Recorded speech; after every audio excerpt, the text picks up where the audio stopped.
এটা লাগা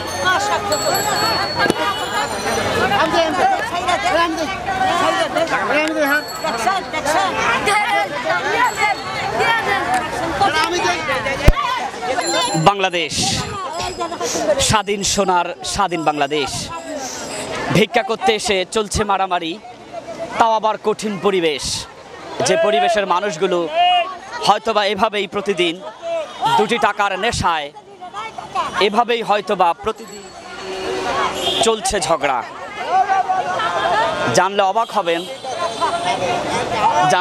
হবেন কেন কি কারণে এমন হচ্ছে এদের একটা নির্দিষ্ট জায়গা চাই এদের একটা নির্দিষ্ট পরিবেশ চাই যে পরিবেশে দাঁড়িয়ে তারা ভালোভাবে খাবে যে পরিবেশে থেকে তারা ভালোভাবে চলবে দেশ দেশের বাইরে আপনারা যেখান থেকে দেখছেন আমি Ahsan Habib pair AHP TV Dhaka Bangladesh অত্যন্ত বেদনার সাথে আজ জানাতে হচ্ছে আমরা এই মুহূর্তে দাঁড়িয়ে আছি শাহজাহানপুর কবরস্থানের সামনে শাহজাহানপুর যেখানে মানুষ যখন তার শেষ নিঃশ্বাসটা নিবারণ করেন বা পৃথিবী থেকে বিদায় নিয়ে নেন যাকে মানুষকে যখন সমাধিত করা হয় সেই কবরস্থানের সামনে এসে দাঁড়িয়ে কথা বলছি আজ শাহজাহানপুর থেকে আপনাদের সাথে সরাসরি লাইভে এই মুহূর্তে এখানে আসতেই আমরা আমাদের AHP TVর ক্যামেরায় দেখতে পেলাম রাস্তার দুধারে সারিবদ্ধভাবে অসহায় কিছু মানুষ যারা 2 টাকার আশায় প্রতিনিয়ত এভাবেই এখানে ভিড় জমায়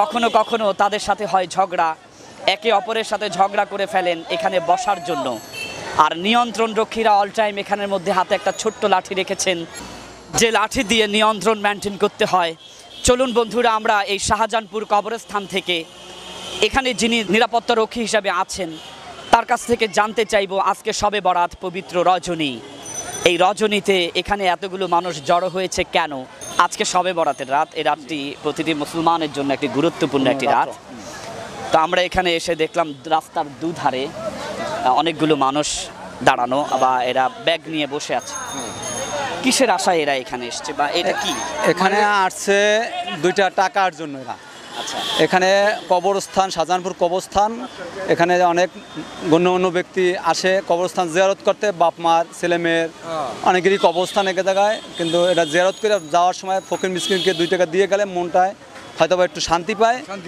যে আমার বাপের জন্য আমি 2 টাকা দিয়ে আসছি আমার মায়ের জন্য 2 টাকা দিয়ে আসছি এজন্য ফকির মিসকিনকে দেয় আর ফকির মিসকিনও এজন্যই এখানে বসে থাকে যে 2 টাকা পাওয়ার আশায় এটা কি বছরে প্রতিদিন না বিশেষ কিছু দিন না বিশেষ কিছু দিন আর এমনি অন্য টাইমও থাকে না অন্য দিন থাকে কম আজকে একটু বেশি আজকে কি টাকা দেয়া হবে না খাবার দেয়া হবে খাবার দেয় টাকা দেয় যার যেভাবে রুচি মতো এনারা এই রাত কয়টা পর্যন্ত থাকবেন সারা রাত থাকবে রান্না হয় কোথায় রান্না নিয়ে আসে রান্না আসবে নিয়ে আসবে এটা করে শহরের ধনী যারা তারা আচ্ছা আপনাদের কাছে জানতে চাই এই পরিবেশটা তৈরি না হয়ে সেই ধনী মানুষরা যদি তাদের জাকাতের একটা অংশ সব সময় দিতে থাকে তাহলে কি আমাদের স্বাধীন সোনার বাংলাদেশে কি আর গরিব থাকবে জি না আল্লাহ গরিব থাকবে না কিন্তু এটা তো দেয় না আপনার কি মনে হয় বাংলাদেশে কোটিপতিরা আছে হ্যাঁ অবশ্যই বড় লোকরা যদি ঠিক মতো দান করতো গরিবরে বাংলাদেশে কোনো গরিব থাকতো না কারণ আচ্ছা আপনাদের কি মনে হয় যে সব ধনী মানুষগুলো যদি তাদের নির্দিষ্ট জাকাতটা নিয়ে এসে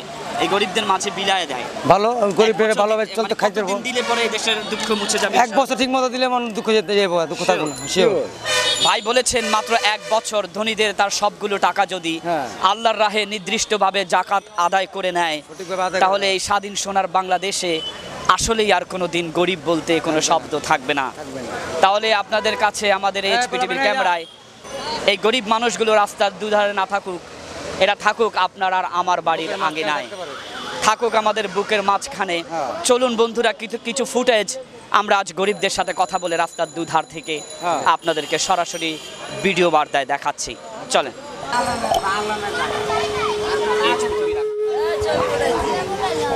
বাবাজি এখানে কেন বসছেন আমরা বাবা খরচ করি কত টাকা পান এটা তো শিউর নাই এটা মনে করেন আজকে কি সারা রাত থাকবেন হ্যাঁ সারা রাত থাকবো সরকারের প্রতি আপনাদের কোনো আহ্বান আছে সরকারের প্রতি আপনি কি 71-এর স্বাধীনতা দেখেছেন বিজয় দিবসের যে স্বাধীন হয়েছে শেখ মুজিবুর স্বাধীন করছে, হ্যাঁ দেখছি। আপনি ওই শেখ মুজিবকে কখনো সরাসরি দেখেছেন? সরাসরি আমরা বলে দিচ্ছি, মানে শেখ মুজিবুর রহমান শেখ মুজিবুর রহমান আমরা বলে দিচ্ছি।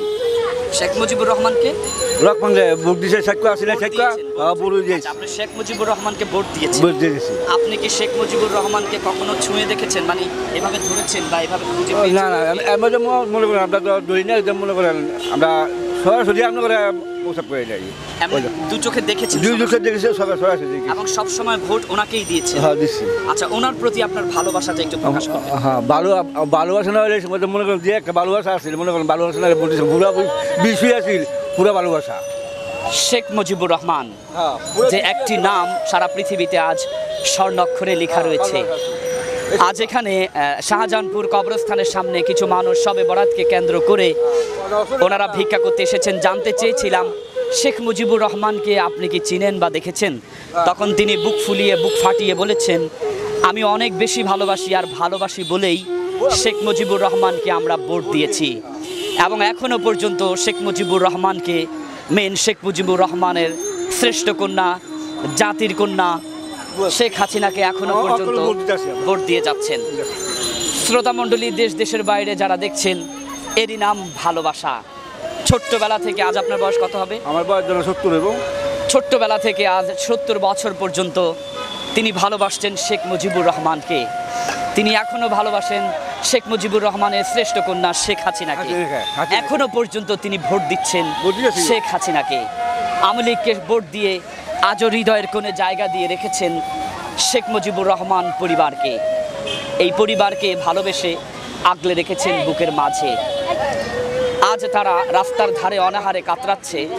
আমরা চাই ভালোবাসার মানুষগুলো আসলেই নির্দিষ্ট একটি জায়গা পাক, অন্তত যেন সেদিন আবারও চিৎকার করে বুক ফাটিয়ে বলতে পারে, আমার ভালোবাসার মানুষ আমাকে ভালোবেসে তার বুকে জায়গা দিয়েছে, যেমন ভালোবেসে আমি তাকে জায়গা দিয়েছি আমার বুকে। পরিস্থিতির শিকার আজ মানুষ। আসলে একজন ব্যক্তি কয়জন মানুষকে দেখবে? তথাপিও যদি জাকাতের অংশটা ঠিকভাবে তাদের মাঝে ইউটিলাইজ করা হয় বা দেয়া হয়, আমার বিশ্বাস এই সোনার দেশে আর কোনোদিন গরিব মানুষ থাকবে না। চলুন বন্ধুরা, আমাদের এইচপিটিভির ক্যামেরায় আরও কিছু গরিব মানুষের সাথে আপনাদের পরিচয় করিয়ে দিচ্ছি।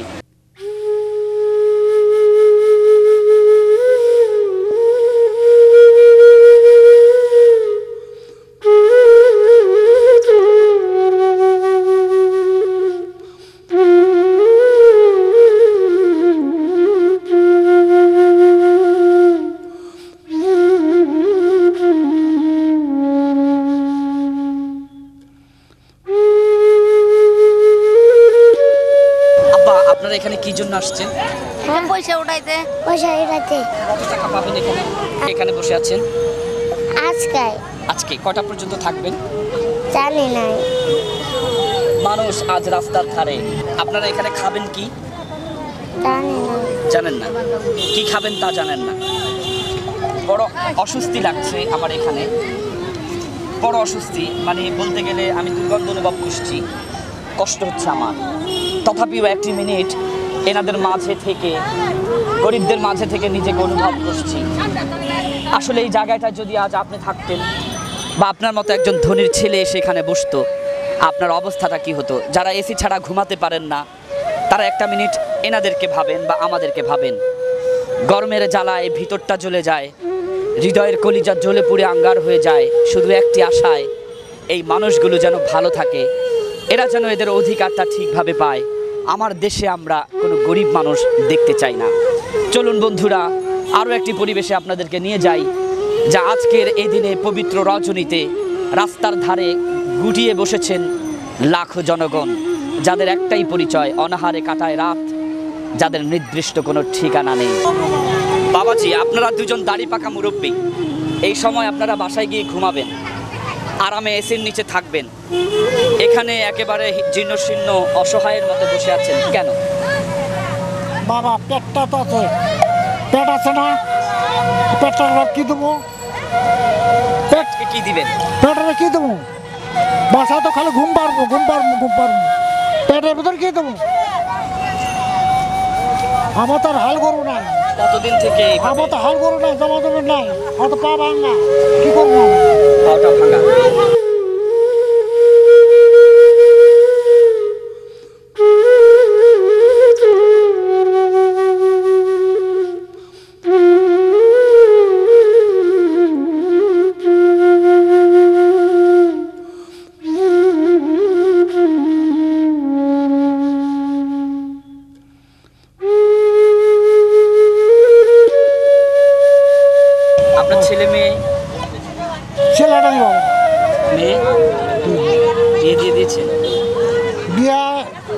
একটাই দিছি আর একটা আছে। ওনার বয়স কত? আমার বয়স এখনো 18 পরে নেই। ছেলে নেই, দুজন মেয়ের মাঝে একজন বিয়ে হয়েছে, চলে গেছে স্বামীর বাড়িতে। ভালো নেই যৌতুকের দায়ে, সেখানে অক্লান্ত পরিশ্রম করার পরেও প্রতিদিন আঘাতপ্রাপ্ত হতে হচ্ছে। অভাব শুধু একটাই, এই মুরব্বীর বাবার টাকা নেই। যৌতুক আজ সীমারেখা পেরিয়েছে, সীমা লঙ্ঘন করেছে। অসহায় মানুষগুলো আজ যৌতুকের বোঝা বইতে বইতে আজ সুখের ঠিকানাটাও পরিপূর্ণ হারিয়ে ফেলেছেন। আর একটি মাত্র মেয়ে আছে, 18 বছর পূরণ হয় নাই।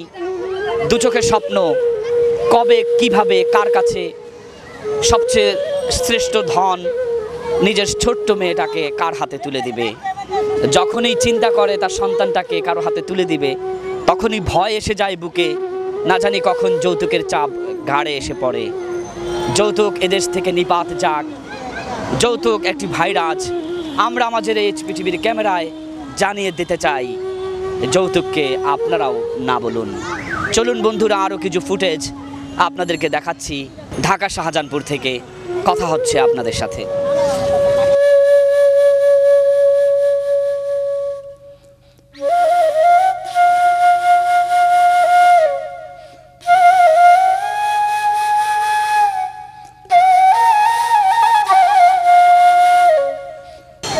আচ্ছা, আপনাকে একটা প্রশ্ন করি, বলেন।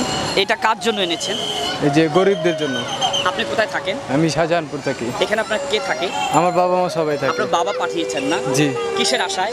যে গরিব দুঃখীরা কিছু খাবে, অনেকেই তো না খেয়ে থাকে, এই শ্রোতা জন্য। মণ্ডলী, একজন ভাইকে পেয়েছি পৃথিবীর ক্যামেরায়। তিনি বাড়ি থেকে কিছু খাবার নিয়ে আসছেন এই অসহায় মানুষগুলোকে খাওয়াতে। আমি যখন বললাম পৃথিবীর ক্যামেরায় আমরা একটু খেতে চাই, তখন উনি বললেন আমি নিজে খাওয়াই দিচ্ছি, নেন। গরিবদের খাবার কেমন হয় আজকে নিজেই একটু খেয়ে দেখছি। সময় পেলে আপনারাও গরিবদের কাতারে দাঁড়িয়ে খেয়ে দেখবেন। বিসমিল্লাহির রহমানির বিসমিল্লাহির রহমানির রহিম। রহিম। একবার খেতে হয় না ভাই। আপনার মা রান্না করেছেন না? জি। ওনার মা পাঠিয়েছেন ভাই। যে মা পাঠিয়েছেন জানি না তিনি কোথায় আছেন, কেমন আছেন। আমরা দোয়া করি এবং দোয়া চাই আপনাদের কাছে পৃথিবীর ক্যামেরায়, যেন ওনার মা ভালো থাকেন, ওনার পরিবার ভালো থাকেন। এমন একজন ব্যক্তি করে যদি খাবার নিয়ে আসে, আমার বিশ্বাস এদেশে খাবারের অভাবে আর মানুষ মরে যাবে না, অথবা খাবারের জন্য কেউ রাস্তায় এসে দাঁড়াবে না। আমি কি ঠিক বলেছি? জি, অবশ্যই ঠিক বলেছেন। আপনি খাবেন? ওনার খাবার উনি নিজে খেয়ে দেখেছেন। গরিবদের জন্য নয়, আসলে আমাদের সবার জন্য খাবার। পেট থাকলে খেতে হবে, মাথা থাকলে ব্যথা হবে, এটাই স্বাভাবিক।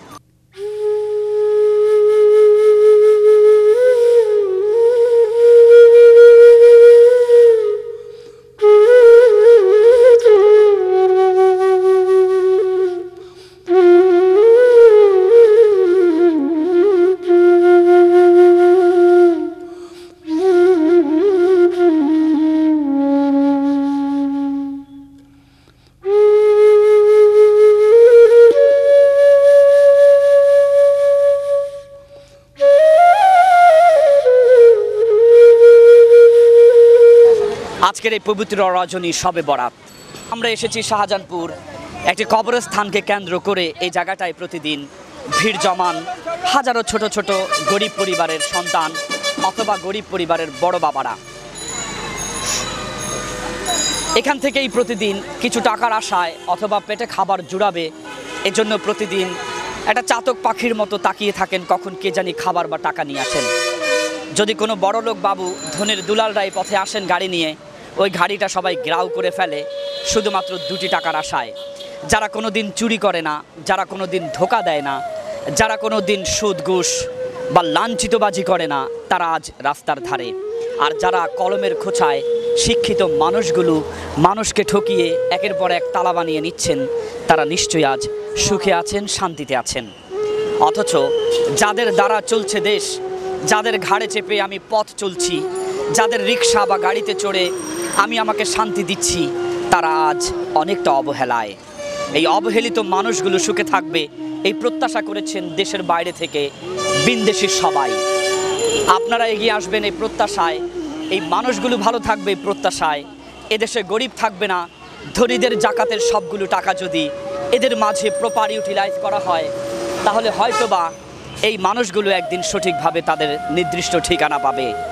এই ঠিকানা খুঁজে পেতে সরকারের দ্বারস্থ হয়ে সমাজের ধনী মানুষগুলোর জাকাত পরিপূর্ণভাবে আদায় করবেন বলে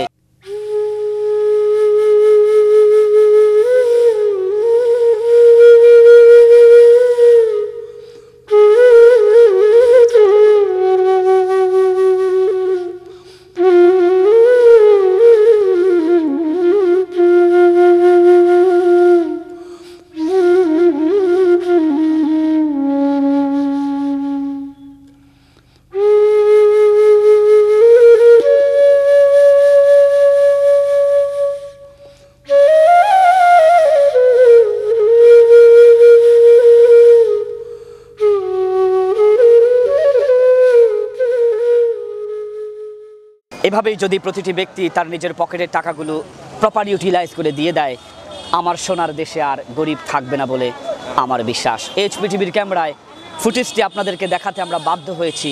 আমরা চাই এরা ভালো থাকুক। এতক্ষণ সাথে ছিলাম আমি হাসান হাবিব পেয়ার, এইচপি টিভি, ঢাকা, বাংলাদেশ। আল্লাহ হাফেজ।